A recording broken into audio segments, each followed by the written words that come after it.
Good morning, Kansas City. 60 degrees. It's Tuesday. That's the second day of the week. That's one day down behind you, one day in front of you, and then like three more in front of that. I've broken it down in a way that you can all understand, even the childish ones. Layman's terms. Layman's terms. Even you slow fellas out there, and you simple ladies. Thank you for All hitting you me with the simple reels. ladies. All you simple ladies. It's been a long, long morning already. I had to talk to F&G all the way in. Kyle, Kyle Kurtz. No, he was fantastic. We had many talk. He brought me into his childhood. He told me that when he was a kid, his last name happens to be Kurtz, and they called him Kurtzy Squirtsy. Oh my God! Which I don't know how cruel that is. It's like that's not exactly. As a kid, I didn't go home and hang yourself material. Like as a child. If you're a girl, it'd be a little worse. Well, sure, or a badge of honor. Yeah, depends on what grade you're in. Yeah. That's duly noted. Yep. That's true. That's a fine point, man. I'm glad we learned another name. I didn't realize you just naturally you draw the names out of people. You inspire people. Yeah. Well, and Nycki, I mean, you probably didn't get. Could you get called names when you were a kid? Oh yeah, Sticky Nycki. What else? Darling Nycki was one of them because that was right in the window of that came when Prince was dropping. Of course, Darling Nycki, of course, masturbating with a magazine. When you're in middle school, that's a fun one. All depends on what grade you're in. Yeah, I haven't had that one for quite a long time, but I know there were other ones. Now, Jake, you? No, I did not have. What? Jake, there's not a lot to be doing that. I was named, I doubled down. So I had John, which was another name for a toilet, and then Caprofoli, which was Crapofoli. Right. So it was pretty great. Thank you, Mom and Dad. Thank you. Appreciate it again. Knew a girl named Nycki. I guess you could say she was a sex fiend. I met her in a hotel lobby, masturbating with a magazine. How old were you when this came out? My favorite interaction You'd be like, with this one was about, I think maybe my junior year in high school when I was I worked at the mall. It was the same mall where the guy was speed masturbating at a different location, different day. But I had a guy come in and I'm trying to help him. It was a suit store. You remember Jay Riggins back 100 years ago? I remember walking past it. Exactly. Yes. I understand. That and Burlington Coat Factory. I remember walking by. So I worked there for a window of time. And this dude just came in and he's like, what's your name? I'm like, Nycki. Like, Darling Nycki? I'm like, no. He proceeded to creep on for the next 30 or so minutes. You finally get him figured out. Here's your stuff. Be on your way, whatever. It was just a tool. I go home and tell my boyfriend the story. Not like do anything about it, but like you wouldn't believe the guy that was there today. Fast forward a week and a half, he's his relative and is at his house when I'm over visiting on a weekend. Oh, super good. That's and awesome. like, that is the dipstick that was in the store. When the lyrics first go by, I met a girl named Nycki. I guess you could say she was a sex fiend. Met her in a hotel lobby, masturbating with a magazine. Turns out it was the guy singing the song, masturbating with the magazine, apparently, in your case. Yeah. So that was the last run-in with that. Like to keep it there. Yeah, good for you. Names are fun. Or did you take it as a... Honestly, it was like anything else. Roll with it. Not a lot of people get to hang out with their stalker at a family event, though. That's fun. That was the most glorious payoff I did not see coming. No ladies ever had to masturbate in front of me? True. I mean, I'm not saying it would be good. Yeah, it depends. Everything depends on the girl, right? It really does. Depends on what they look like. It seems like a great idea until no teeth. It's a fine line between stalker and love at first sight. Mm-hmm. Yeah. If she's fugly, it's stalking. Right. If she's gorgeous, you're like, the second we knew. Passion. We just I've knew. always thought that. When people talk about they see someone across the room and how they felt about them, I'm like, you sound like a serial killer. You know that, right? Well, yeah, if they're like, I knew I wanted to marry you the second I was like, you're like, oh my God, since you're attractive, that's incredibly lovely. And when a guy fiery passion for you. Yeah, but otherwise. when a guy says it, he's always like, I was really awkward, but she made eye contact with me. And I'm like, that story could either be you've been married for 40 years or I buried her in the desert. I don't know where this is headed. Yeah, it's over the years through radio, there's been a few stalkers, and I've always just thought, man, why couldn't you just be better looking? Yeah. This could be so magical. Like, it would be so great if you were that into me. And it was a good time. Yes. Yeah. I said, I believe Nycki referred to one as, looks like a clown without makeup. Forgot.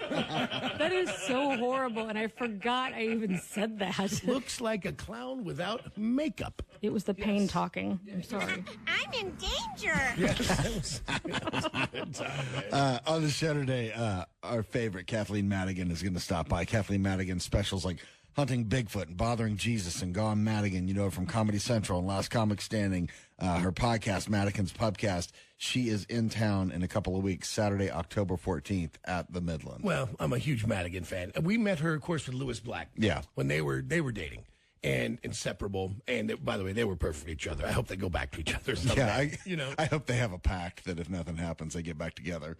I thought Biden was too old. And I don't know why nobody helps the guy. Like, I don't get it. Like, when he's out giving speeches, I would do it for free. I'll be in charge of him. Because here's what I would say to him. I'd go, Joe, here's the deal. Guess what we're not going to do anymore? Story times. We're not ixnay on the stories, okay? Because they're very dated. Stick to the script. And what I'm going to do for you, Joe, is I'm going to stand side stage with a burlap bag full of tennis balls. And anytime you start going off script and telling a story, I'm going to throw a tennis ball in your direction, not at you, just so you see it. And you go, oh, right, I'm not supposed to do that. Right. Madigan, if you've never seen her live, Nick, you need to make time. You need to make time. We might have to stay in town. I'm telling you, like you. I love her. It is a spirit animal. Like No, you you're guys, right, but you're bonded. Yeah. somewhere there's a bloodline crossing between you two. Well, it's somewhere in the middle of Missouri is where it is. I grew up in St. Louis, and I grew up a lot in the Ozarks. And last Christmas Eve, me and my brother, I said, before we go back to Mom and Dad's, let's just stop and get a beer. And we went to some back-ass Ozark hillbilly bar, and we walked in. We were the only two people. Great. But a guy comes in, and Missouri is an open carry state. That used to mean liquor. Now it just means any weapon you can find on the internet. Like a cannon, bring it. It. Nobody cares. Bow and arrow, you're good. No problem. Guns, doesn't matter. It's just a free-for-all. But this guy walked in with a gun on each hip, and he sat down on the bar stool, and he ordered 3 Bud Lights and 3 shots of Fireball. And he looked at me, he goes, you scared of this? And I knew he meant the guns, but I go, no, I'm not scared of Bud Light. That's crazy talk. I said, I'm not scared of your Fireball either. I love Fireball every now and then. And I'm not even scared of your guns. But all together, I find it a little concerning. And then he said, so, you don't believe in the Second Amendment? Well, now, before you answer that question, you have to think about it, because it's going to deem how the rest of your night's going to go. And I had already ordered nachos, right? So I said, I will always discuss the Second Amendment if you could name another amendment.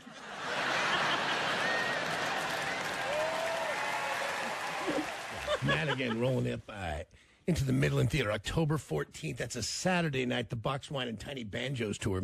And we'll get her on the show today. We'll talk to her, and we got to get you set up for that show, Nick. Also, Chris Goff will stop by with Sports News Shorts. Did you get any of the texts from Goff yesterday about the lady on the internet, like going off about Travis Kelce and Taylor Swift? Oh, yes. Yeah. She was an odd duck, wasn't she? So she's a Swiftie. That's what they call them. And she was, well. I've seen the videos. I've seen the clips, okay? I'm just trying to catch up. I never in a million fucking years did I think that I would have to take time out of my Sunday to watch the Chiefs play. I chose them today to win because I thought, okay, like, if we're still doing this, we're still doing this. I cannot believe that Taylor is at this game. And I'll be honest, I mean, what am I going to say? She's at the game. She loved all that corny bullshit. He's so gross. I have no interest in him. She's with Donna Kelsey.